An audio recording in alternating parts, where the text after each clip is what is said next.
how much did we miss this? A classic Joel Embiid hezzy pull-up from the elbow. Let's go, man. Splash.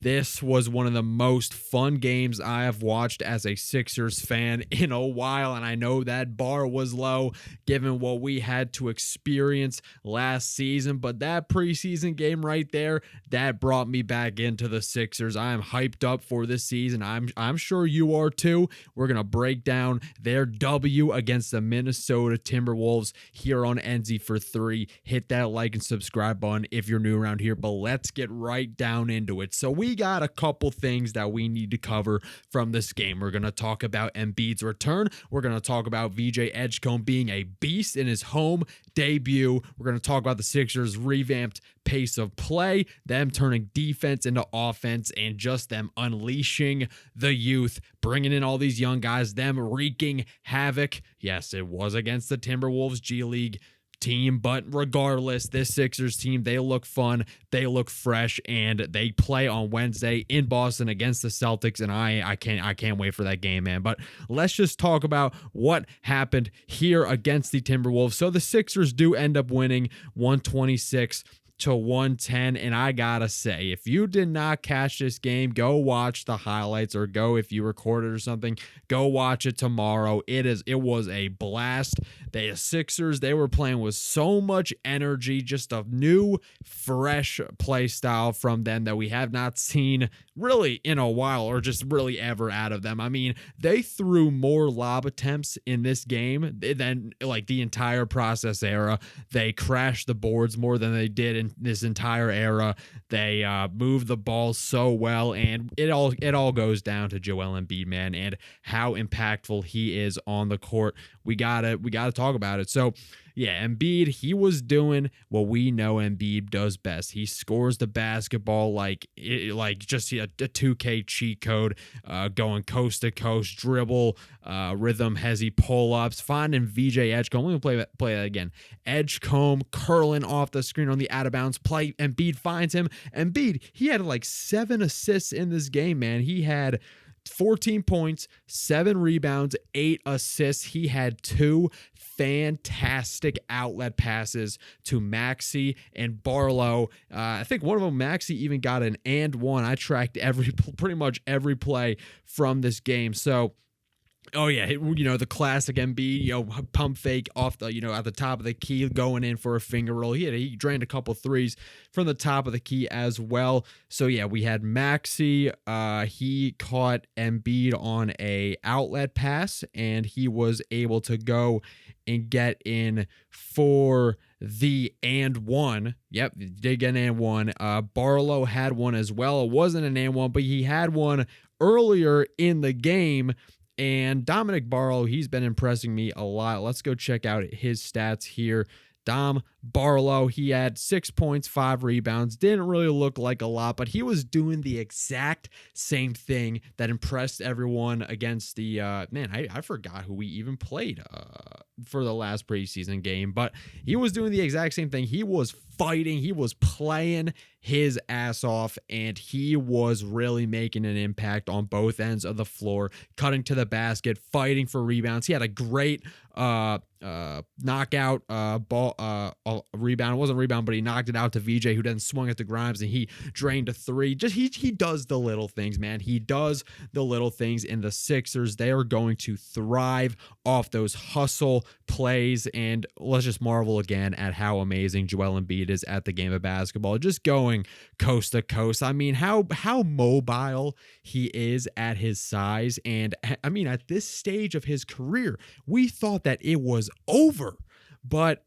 well, look, man, he still has that fluidity. He still has that spunk. He still has that energy, and that is so great to see. I mean, we were down on the entire team the entire offseason, and for good reason. And after all of last year, just to have a game where the Sixers, they looked so fresh. They were playing with a purpose, and they were playing with guys who could actually make shots in the NBA, i.e., Quentin Grimes, Tyrese Maxey, VJ Edgecombe. Dude, that backcourt trio, they were having a game, I'll tell you what. So Grimes, he had 22 points, 5 assists, 3 steals. He was on a heater, man. He was a microwave scorer, and he could, I mean, if he's not starting, if he's the sixth man, he could be in contention to win the sixth man of the year award. Quentin Grimes is draining threes left and right, taking a bunch of power dribbles, line drives to the rim, not afraid of contact. And the Sixers, they were playing so much more physical, just more athletic,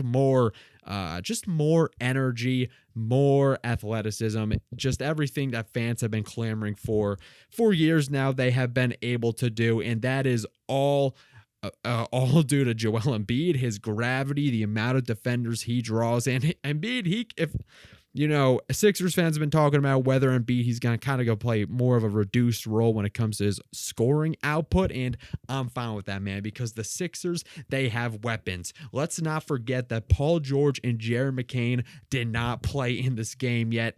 Yes, it was against the Timberwolves preseason team, and it wasn't perfect at all. They kind of did get a little sloppy with the turnovers in the second half and all of that. But I mean, just the amount of shot creation that this team has and the amount of guys who can now do the little things, who could really contribute on both ends of the floor. I mean, even, you know, Jabari Walker, he comes and gives you 8 minutes and 4 boards. He can really just be a plug and play guy, just play physical for a couple minutes and you sub him right out, not really a liability in any way at all, just another young player. And speaking of young players, speaking of young studs, we got to move on to VJ Edgecombe. But before we do that, we do got to give Tyrese Maxey some love here, because he had 27 points, 7 assists, was just doing Tyrese Maxey things, flying off screens, hitting threes, going right to the basket, just a pure acrobat, man. And he had a lot of good fast break plays, a lot of synergy with him and VJ. There were like 3 and 1s in the third quarter alone. Yeah, he had an and 1 off an Embiid outlet pass. We already mentioned that, but just the synergy that those two have, I'm really looking forward to see that. Embiid, he drained a 3 off an Embiid screen in the third quarter. Second quarter, when Embiid was dominating in the 2024 season, there was a lot of dribble handoffs. Nick Nurse loves to run dribble handoffs between Maxey and Embiid, and then you got Maxey also dumping the ball off to VJ, who's cutting it. VJ Edgecombe, Tyrese Maxey, Dominic Barlow, Quentin Grimes, they were playing at a breakneck pace, and it was lovely. It was fantastic. It was so electric and fun to watch, man. We have not had this type of energy with the Sixers in such a long time. You're probably saying, NZ, like, what are you even talking about, man? It's a random preseason game against the Timberwolves, against a bunch of the Timberwolves 2K generated players. But I'm telling you right now, look at this play right here. Look at this play. Adem Bona with a fantastic block. He needs to be the backup center. Then Maxey finding VJ, who was already going down the court. It's like everyone on the Sixers, their minds were all connected to each other, and they were on the same exact page. It was beautiful to watch, and there are times where Sixers players, they would miss threes, but then guess what? Other players would go and crash the boards, and because they're actually athletic, they would get a bunch of putback dunks. VJ Edgecombe, he missed a 3, I think in like the second quarter or so, but Adem Bona rising up, like coming out of nowhere like Vince Carter and just slamming it home. And there is a lot of really intriguing players on this team. I'm really excited for Adem Bona, what he's going to provide as the Sixers backup center. Now, Andre Drummond, he did get minutes at the end of the fourth quarter, but I like that. I like that Nick Nurse, he prioritized Adem Bona over Drummond. And is Nick Nurse finally learning his lesson? We know how stubborn Doc Rivers was. We were comparing Nick Nurse as being, the successor of Doc Rivers, really not changing anything than what Doc did when he was here. But I think VJ Edgecombe, he played 34 minutes in this game. And he is, when you think about a Nick Nurse type of player, that is exactly what VJ Edgecombe is. He's tough, he's gritty, he's feisty on the perimeter. He likes to get his hands into the passing lanes, and his defensive playmaking, I mean, coming out of Baylor, that's what he was known for, man. His defensive playmaking, his hustle, his energy. He had a great steal, but there was a possession where he did hesitate on a three. He kind of deferred, passed it to Kelly Oubre. I'm looking for other plays that he did in the notes. Oh yeah, he had a great lockdown of Bones Highland in the corner, and they were kind of jawing at each other the entire game. But VJ, he does not back down at all. There were some plays that he was playing great defense on guys, but they scored him anyway. But he didn't make it easy for them. You know what I mean? VJ Edgecombe, his IQ as well, just being able to fight off of screens and anticipate passes, it was awesome, man. It was really nice to see. VJ had a nice steal off a drive. Oh, right, and at the beginning of the second quarter, he had a fantastic pass interception that led to a Maxey fast break layup, and the Sixers had 28 points off of turnovers compared to the Wolves' 29. Like I said, there were times where the Sixers got a little sloppy with the turnovers, just some miscommunications, which can be easily fixed. I mean, sometimes Maxey would fake going to the corner, but Embiid thought he was going to actually commit to that, and he would pass it out of bounds, and then there are other times where the Wolves, they did a good job getting their hands in between dribble handoff actions. But the Sixers, I'm so happy that they are finally winning in the small stuff, the hustle plays, the hustle points, and being more fierce than the other team. I mean, they had 38 fast break points compared to the Wolves' 25, and the Sixers, they really weren't shooting that well from three at all in the first half. That's where they were getting the majority of their games, man. I mean, we already mentioned all the and ones from Maxey and Barlow. He had one, and Barlow, kept cutting, and he got a good putback dunk. And then you had Maxey drawing a bunch of fouls, and Grimes drew a foul, and then Grimes drawing more fouls. I mean, I just listed all the Sixers offensive plays, and I feel like I got to talk about all of them because each and every one of them, it was just such a relief to finally see a competent basketball team play, man. I mean, the story of this game, if I was to really wrap it up, it would be the Sixers finally winning when it comes to fast break points and defensive playmaking, generating points off of turnovers. Just Joel Embiid's impact on the game, how easily it was for guys to get shots when he was on the court. VJ Edgecombe, we got to get into him. We will soon. And just them finally unleashing the youth. Adem, he should be playing over Andre Drummond. Kelly Oubre and Justin Edwards, I got no idea what they're gonna do this season, man. They looked lost out there. They kind of looked lost. They looked like they didn't really have a role whatsoever. Edwards in 15 minutes had 0 points, 2 rebounds. Oubre, it's like, when you have Dominic Barlow, someone who's a little bit, has a little bit higher of a basketball IQ, is more willing to cut to the basket, more willing to give up the ball, swing the rock more.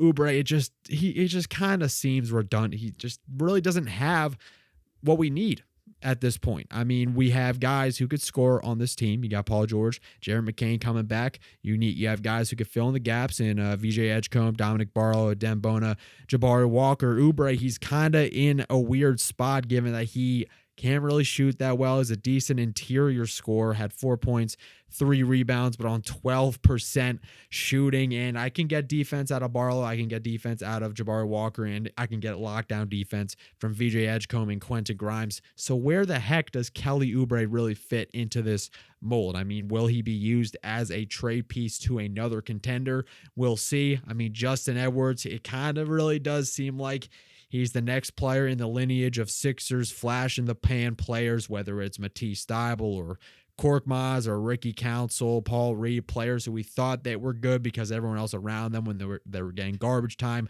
were playing so poorly. And I'm rooting for Justin Edwards. I mean, I think if he can really replicate what he was doing last season as being a great floor spacer, but also an at least an average defender, and just someone who's not a liability on both ends of the floor who will make you pay for leaving him open from three. If he can at least be that, I think he could still crack some minutes in the rotation. I better not see Eric Gordon or Kyle Lowry, but I'm not going to lie. I'm not scared. I'm not scared that Nick Nurse is going to play him at this point. I think he understands that you have this youth. You have guys like VJ, you have Dembona who are giving. I mean, there are times where Embiid was playing with Barlow and Bona. I mean, having that double big lineup and giving the Sixers floor spacers like PG or McCain or, Maxey Grimes, it could work. And I mean, if Edwards can get his stuff together, that could work. I don't know about Kelly Oubre. I think he is what he is at this point when it comes to his three-point shooting. But if they can nail that down, there are times where you could play maybe in spurts Embiid next to Bona or next to Dominic Barlow, and it won't look terrible. So, yeah, I mean, just all those fast break points, man. I mean, the thing was the Sixers, they weren't shooting well from three in the first half, but they kept driving to the basket, leaving the Timberwolves catching their defense off guard, drawing a whole bunch of fouls. Maxey, Grimes really being aggressive, going to the rack. Barlow with the and one that he had was awesome. Maxey with an and one himself going downhill. I felt like he did have another one in the first quarter. He did. He had a downhill and one, and then he had one off the Embiid outlet pass, and that's awesome, man. I'm so glad that Tyrese Maxey, he's kind of getting his groove back a little bit. He was so efficient in this game. He had shot 48%. I mean, I thought it showed his true shooting percentage, but I mean, 59% from the field is nothing to scoff at. And the Sixers, they got a young stud in VJ Edgecombe. Let's finally talk about how much of a beast this guy is. And now everyone was talking about, Ace Bailey this, Ace Bailey that. Was Ace Bailey hooping? Yes. Were the Jazz using him exactly the way I wanted him to, as being an off-ball scorer? Yes. And is he going to develop into a superstar potentially? Yes. But all that aside, VJ, he didn't put that aside. He was probably hearing some Sixers fans say, oh, Daryl Morey messed up in the draft. We just took kind of like a glorified role player. Some Sixers fans are probably viewing it as if, like they took Marcus Smart in the third pick in the 2014 draft instead of Embiid. You know what I mean? Like, VJ, he's going to develop into a good player, but he's not going to be, reach the heights of, Ace Bailey or whatever. And look, Ace Bailey, he's purely a scorer, and he was doing a fantastic job at being that, and he was really hitting smooth shots, and he was fun to watch. And I never had a problem with Ace Bailey as a player. Now, he did have flaws, but he's 18, 19 years old, so is VJ. Of course, all these guys are, and VJ, he didn't really shoot well from three in this game, at least until the fourth quarter, but I am glad that he was willing to sling the rock. Let's go, man. Come on, Real Sports. 2 for 6 from three. Not amazing, but, not bad either. VJ wasn't really expected to be, some type of sharp shooter. But again, same thing kind of with Justin Edwards, at least for VJ in his rookie year. If he can really just be a guy that the defense has to respect out on the perimeter, then he could do some damage on the offensive end of the floor, especially when it comes to his line drives and his ability, his confidence going to the rack. He almost tried to kill another man on the court with another attempted dunk. We saw him try to do that to Mitchell Robinson, but he drew a foul there. The fourth quarter was kind of when VJ came alive, and this play right here I did want to show. Just again, given the fantastic fast break actions the Sixers are running now. Grimes getting that steal from the baseline, getting to VJ. He just goes in, man, turns on the Jets and gets the basket. This play right here, let's play it again, man. So this was VJ at the end of the third quarter, but he made something pretty much out of a play that everyone thought that was dead because the time was running out. But nope, he was too quick, too fast, and the Sixers were able to get a bucket there. And he got a nice steal and a fantastic dunk. I couldn't find it on social media, but if you watch those highlights, you're going to be able to find it.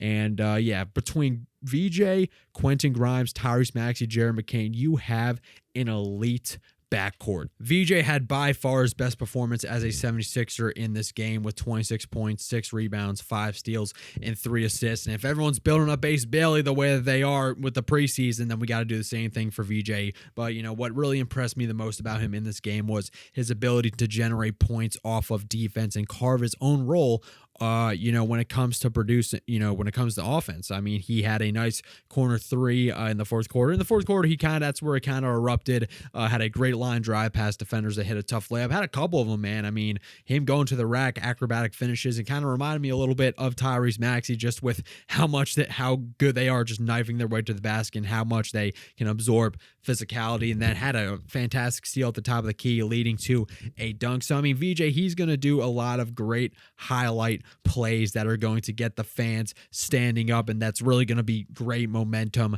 swings for the 76ers. And is he like, the fancy, flashy shot creator that Ace Bailey is? He's not, but he can do his own things on the court that can make a significant impact on the game, whether it's on defense, whether it's on offense. And I am intrigued by his flashes on the offensive end of the court. Now, is it going to be a little bit rough around the edges? For sure. I'm not expecting, him to be, having as, many crazy plays as like a Cooper Flag or, a Trey Johnson or an Ace Bailey, kind of more refined offensive players, at least, at their age. I mean, they're all like, 18, 19 years old. I mean, it's kind of crazy to put that many, that large of expectations on them going into year one. I'm just going to enjoy what, they're going to bring in their rookie seasons. But, VJ, he did show that he is capable of hitting an open shot, and that he's a smart player too. I mean, he knows when to swing the rock and really play within the 76ers offense. And I think if Embiid's taking a reduced role, VJ, he's going to have some opportunities to get some open shots. And if he can capitalize on them, that's going to be awesome and make the Sixers a lot better. And compare him with Tyrese Maxey as a great backcourt defender as well. I mean, that's a great pairing. I think he's already building great synergy with Maxey, and it's going to be great to see what they can do together for the next decade or so. And, VJ, I think Sixers fans are a lot higher on him now, and I'm glad that they are, because I think he can really develop into a star, given that he has probably the same work ethic as Tyrese Maxey, the same motor, and I think with just how amazing his athletic gifts are. I mean, he's potentially already a top 15, top 10 athlete in the league. That's not something you see, and he has a great first step. I mean, there's a great foundation for VJ Edgecombe of becoming a well above average offensive player, and I can't wait to see it unfold, man. But that's pretty much all I got. Hit that like and subscribe button if you're new around here. We're going to be covering the Sixers all season. I'm excited. Let me know what you think about the game, what you thought about the Sixers taking this W against the Timberwolves down in the comments below. I'll catch you all in the next one. Peace.